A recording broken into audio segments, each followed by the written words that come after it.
پێدێ پێشوازی لەگەرا پەنابەرên عەرب بۆ ڕۆژهەڵاتی چەمێ فەڕاتێ دکە ئەنجومەنە نیشتیمانیا کورد لە سووریێ هۆشداریە گوهاتنە دەمۆغرافی دەدا ئەگەر پەنابەر بنەچاری ڤەگەرن. ئالدار خەلیل بەرپرسیارێ پێدێ پێشوازی لێ خاڵک و ئەمریکا و تورکیا لەسەر ڕێکەفت نەکرد ئەو ژی ڤەگەرا پەنابەرên سووریێ بۆ ڕۆژهەڵاتی چەمێ فەڕاتێ و گوت ئاساییە ئەگەر تەڤایە پەنابەرên سووریێ yên li Tirkiye dimînin vegerne bin kontrola rêveberiya peyê de. Hevdemî pêşwazîkirina Aldar Xelîl ji vegera penaberan re Brahîm Biro endamê komîteya derve ya Encumena Niştimaniya Kurd li Sûriyê hişyariya guhartina demografî lê Kurdistana Sûriye û bi taybetî li navçeyên Kurdî li rojhilatî Cemê Feratê da û got ku eger tevaya penaberên Sûriyê yên li Tirkiye dimînin vegerin wê demê guhartina demografî wê durust bibe.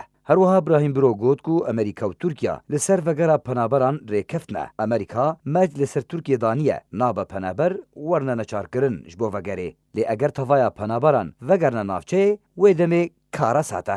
ئەندامێ کۆمیتا پەیوەندیên derve ya Encumena Niştimaniya Kurd li Sûriyê serbar kir û got eger penaberên Ereb yên Reqqayê û Dêrazorê û Hesekê ku li Tirkiye dimînin vegerne serzêdê xwe asayî ye lê eger tevaya penaberên Sûriyê yên li Tirkiye dimînin vegerin bêguman guhartina demografî li navçeyên Kurdî wê durust bibe. Wekû amadekarî di demanha de peyedê çekdarên xwe jî serê kaniyê vekşandine. Berpirsyarên peyedê dibêjin ew ê ji tevaya navçeyên Sinûrî bi Tirkiye re ta 14 kîlometran vekşin.